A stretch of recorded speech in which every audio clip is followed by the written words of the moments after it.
Really I mean, my man put up 56 last night, and there's no room for that anywhere in our television show other than this here, what they call it, a non sequitur? That's right, a non sequitur, because as soon as we're done talking about LaMarcus Aldridge, we are done talking about him. But 20 of 33, double overtime win over the Thunder and Russell Westbrook, who was also amazing, by the way. Yeah, I say all those details. 56, that's all. 56 from a guy I didn't think had that in him. Now you know. And now we know. First name, the Rams. Because tomorrow night, the Cowboys head to Los Angeles to take on the favored Rams and Jared Goff, favored by 7 points. Bo, how would another playoff loss change the perception of Sean McVay? Well, I mean, one thing that is interesting is we have all the love for Sean McVay. We are still waiting for that first Sean McVay playoff win. It has not actually happened yet. Cart's so far ahead of the horse when it comes to this one. I wonder how that would go, though, because now, even though he says he's too young to have a coaching tree, people keep looking for fruit off that bad boy. They keep going for coaches that, because they've been close to him, it will be a heavy dose of ridicule if they lose this game to the Cowboys, because it ain't like he's facing up against a guy we think is a genius. He's up there against Jason Garrett. I'm not saying that Sean McVay is Bitcoin, because I think he has stronger fundamentals than that, but I do think a lot of people bought some stock that they may regret, because Jared Goff over the last 5 games, Bo, is not the Jared Goff that you may think he is. 6 touchdowns, 6 interceptions, 6 fumbles, 9 sacks. The team, the Rams, that he's quarterbacking since week 3 when they beat the Chargers, they're 3-3 against playoff teams, all of those wins coming by single digits. They're not the dominant offensive monster that they were maybe when you last checked in. Well, I do think that McVay has demonstrated himself, if nothing else, to be a good offensive coach, right? Totally. Right? Like, the talent is there. I see why people would say they want more guys who are like him, but there is an echelon of coaches that he simply doesn't belong in right now because he just doesn't have the receipts. And I do remind people, he is the head coach. He is not the offensive coordinator. And even though he handed that all off to Wade Phillips, he and Wade then have to answer for the fact that they got a defense that gives up 5 yards a carry. They got a defense where they brought in Marcus Peters to be a lockdown corner. He's been better than he was earlier this year, but he's not a lockdown corner. Sue was out there looking mighty old. Even with Aaron Donald, that defense is flimsy to a degree. Where's the head coach on that? Can you imagine, by the way, if the Rams do lose to the Cowboys, just how big of a smile Jason Garrett is going to wear on that face? Jerry Jones will be proclaiming him the new boy genius if Garrett, dude. Did anybody see this even being possible? No. Well, what happened was this defense got really good. Like, the offense certainly got better in getting Cooper healthy, and where we do have to give the Cowboys credit. They gave up a first-round pick for Amari Cooper, and the question was whether he was good enough for that. Given the changes that happened with that team from his presence, and now suddenly he looks like a number 1 type receiver again, they got that right. Like, that is where they get to look at us and say, hey, we were wiser on this than you guys were. Chris Richard might wind up getting a head coaching job based on the work that he's done with this defense. Like, a lot of what has gone right with this, some of it is acquiring talent, some of it on some level somewhere. The coaching hasn't been so bad, which for me is a lot to say about a coach that I don't think is so good. Yes, if you are the Jason Garrett stockholder out there, and I was... And there's one. And there's one. Is it Dominique Foxworth? I think he might be the one. No, it's Jerry Jones. Oh, Jerry Jones. Yes, Jerry Jones, of course, in real life. But in terms of, look, I thought Jason Garrett was the guy in the Cialis commercial. I thought this was temporary, and now he will be the coach of the Cowboys if he wins this game until he wants to no longer be the coach of the Cowboys. That is, although Wade Phillips felt that way at one point. They fired him in the middle of the next season. You never know. And his name is Antonio Brown.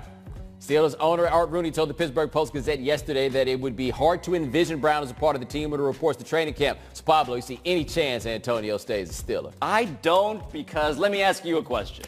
Do you think a billionaire owner likes being subtweeted? Can we throw up the tweet that Antonio Brown posted after Art Rooney II said that? It's him, the handshake after announcing the contract, and a billionaire owner who is the heir to a franchise that likes stability doesn't want their business out in public like this. Well, he also doesn't look too happy in that picture for whatever it's worth, and that's the happiest they were going to be, you would think, in the course of that arrangement. The reason I don't think that Brown is going to come back is I don't think he's the sort of dude that responds well to you saying, we don't think you're going to be here anymore. Now, like, there's some people, I think, in these cases where these kinds of things would happen. Somebody would say something like that, and that's to get you straighten up your back and come in here and behave. And maybe, just maybe, I doubt it, that's what the Steelers are saying to them, this with Brown. Brown ain't going to go for that. Like, after you've discussed this and you said it this way, you're going to have to find somebody to take him. Now, the part that might actually be somewhat ingenious about this is that season that Antonio Brown had last year with the numbers that he put up, with some people, though, having some questions about how well he actually played. This is the point at which Bill Belichick would trade a dude like this. Yes. Right? A dude in his early 30s, and they don't have the guaranteed money on it. There are people who would make a decision to trade him, and if we felt a certain way about him, we'd be like, yo, this is a wise move to make. So, yeah, part of it probably is about the drama that's come up this year. It also just might be time to move on. Well, that's kind of the source of the nightmare year that Mike Tomlin has had. And Mike Tomlin said, I don't want to go through this next year. And the reason he's going through it is because you had three egos in Bell and Roethlisberger and Brown, all of whom, as you point out, are officially exiting their primes. But the thing that makes them great, perhaps, their ego, their sense of self, is also the thing that makes them delusional. But the question then becomes, if you're the Steelers, if you're a billionaire, are you rich enough to just be paying $20-some-odd million in dead cap room just to get the headache out? Yeah, you can do it. You can figure out a way to work that out. They'll do some cat magic. They'll get Roethlisberger on one of those restructures to make it whatever it works. But man, if he does that. Look, here's the thing. $20 million of dead cap space. You know what's worse than that? A dead team. Right? Like, if you really believe that this is that level of problem, then you can't worry about the cap space. I doubt it'll wind up being 20 by the time it's done. We've had enough people come and say that there are ways to figure out how to make this trade work, and they can do it. And if they can, he's going to be out of there. Yeah, and Juju Smith-Schuster, whether or not that team MVP award was passive-aggressive or not, he's ready to replace him right now. Last name. The Eagles. On Sunday, Big Bleep Nick leads Philly into New Orleans. Bo, do you think we're going to see enough Nick Foles sorcery for them to beat the Saints? Very good question. I do believe that we need to get the Saints up out of here because the Saints playing in the Super Bowl in Atlanta will be a public safety hazard. A whole lot of people going to wind up getting roughed up. We're going to be there. I don't want to, Even if I wasn't there, man, I think about things bigger than me, unlike selfish people like you. Now, here's the thing about this game. The last time we saw them play, the Saints beat the Eagles 48-7. Coincidentally, it was the peak of the Saints and it was the bottom for the Eagles. Neither team looks like they did at that point. They look to be a lot closer to one another right now. And where I would worry if I were the Saints was they went and got Dez Bryant because they knew they needed a number 2 receiver. They still don't have that number 2 receiver, obviously, because he got hurt. The playoffs is where that sort of thing matters. You can scheme it up a whole lot better in the regular season around talent than you can in the postseason. Do they have enough outside? And the postseason is where Big Bleep Nick has been shining because it is weird. It is admittedly weird because I don't think Nick Foles is this good. And by this good, I mean the guy who has the best passer rating in NFL playoff history, the guy who has the best completion percentage in NFL playoff history. Look, he is at the peak of his powers amid all of the randomness of the playoff cauldron, Bo. But what is helpful is that the offensive line, right? You can get on board with the offensive line because they faced Aaron Donald, they faced J.J. Watt, they faced Khalil Mack, 0 sacks, 3 quarterback hits, and all the time in the world for Nick Foles to do the things that he does. That helped, but why are you acting like he played well last week? Well, he had... Why are you acting like... Did he play well last week? Relatively. Relative to what? He had the best QBR of any quarterback last weekend. Did he play well? Did he play well? Why can't you answer simple questions? Did he play well? The answer is yes. Okay. You say he played well. Yes. He did not play well. We're going to act like those Bears defense. We're going to act like those 2 interceptions didn't happen. I don't care what defense you're playing against. You throw 2 interceptions, we're not going to say that you played well. This is being overstated because of a narrative that you are way too smart to believe in, yet you insisted. Your people didn't pay that money for you to go to Harvard and believe in fairy tales. That's not what the game is. That's not how it works. There was literally a class that I thought about taking, by the way, called Fairy Tales at Harvard. For the record. They scored 16 points last week. If they win it, they win it. But we don't have to overstate it's all on the backup quarterback because it makes us feel good. But he also has been performing. Now, the Saints. The Saints. Drew Brees has not been... the Saints offense hasn't been what we remember either. No, that's the issue. They are not as good a team as we saw when they played this game the last time in the Superdome. They are not. The defense, though, has been pretty strong. Like, are we at that place now with the Saints where they're going to ask for their defense to carry them through this? Is that what we're going to ask for? I do love that after Sean Payton brings out all the money, The dudes with the ski masks somehow get to revel in the wonderful metaphorical symmetry of all of that. Point now that I had thought about that. We got one team showing up with the money and the armed guards and the other team with the ski masks. If the Eagles win this, that ski mask stuff, the internet is going to be a buzz. And it should be, because all of the concerns we had, can certain people wear ski masks? Guess what? If you win this game, you will always be seeing those ski masks. Be careful wearing these ski masks, people. I'm just telling some of y'all right now. Some of y'all, not the best idea in the world. All right, coming up next, which quarterback you got this weekend, Patrick Mahomes or Andrew Luck? Listen to this show through Apple Podcasts. Bomani's too. I've got a podcast. Where's yours, Pablo? Junior big Celtics, like LaMarcus Aldridge, 56 points that we didn't have time to talk about. We don't have time to talk about y'all getting smoked by the Heat. Oh, yeah, that's right. But by the way, that dunk on Kyrie? Yes. Yo, look that up when the show is over. All right, first quote. I have a big advantage here, that I have a lot of great teammates that can make a lot of plays. Said Patrick Mahomes leading into Kansas City's matchup tomorrow with the Colts. Pablo, do you agree Mahomes has the advantage over Andrew Luck? If we're thinking of the conventional skill positions, the answer certainly is yes. But that offensive line, Bo, has opened up the Colts by closing down the lanes to the Colts in ways that I didn't expect. In terms of protecting Andrew Luck, they have been tremendous, led by Taekwondo learning friend Quentin Nelson, but also Marlon Mack. Dude ran for 150 yards behind that line against the Texans, who had the best run defense, did similarly against the Cowboys' top 5 run defense. Don't underestimate what they can do. Who has a better offense? It's probably the guy with 50 touchdowns. Okay, that's the answer to the question. There we go. Like, he has the advantage over Andrew Luck in what is around him. Part of why we marvel so much about what is around Andrew Luck is that what had been around him before was so substandard and mediocre. They were like, wow, competent blocking. Way to go. Wow, a good running back who wasn't named Franklin Delano. Isn't this amazing, right? I still think the Chiefs have this. They have this game at home, and I think the game against the Texans left some plays on the field where this game should have been closer than it was. The Colts offense was not the same in the second half as it was in the first. So no, Mahomes is right. He's got the advantages around him. I just say you better win with him if that's what you're talking. But if we're talking teammates, let's keep in mind the defense also does matter, right? Those guys are on the team too, and yes, the Chiefs have also the worst run defense, by the way, but that Colts defense, number 1 in scoring offense since that 1-5 start, obviously won 10 of 11, but again, Mahomes, 50 touchdowns, I get all that, but the Colts and what they do with disguising man in zone, I saw Dan Orlovsky in the studio talking about that, it's impressive too. Yes. You ever watch anybody disguise man in zone? Absolutely not, okay, but that guy made it sound real smart. Just check it. Made it sound real smart to me. You watch your film. Next quote. Kind of like me. Said Tom Brady about Phil Rivers heading into their matchup Sunday. Bo, I think we agree. Chargers probably more talented. But are you willing to bet against the Patriots at home? Man, this is tricky because it's not as though we have never seen the Patriots lose a game at home. Now, this run that they've had over basically now almost the last 20 years almost has like 3 or 4 different periods within the era as it goes. But the Chargers are kind of sort of better at everything than the Patriots are. The only reason I think to pick against the Chargers is because that game is in New England.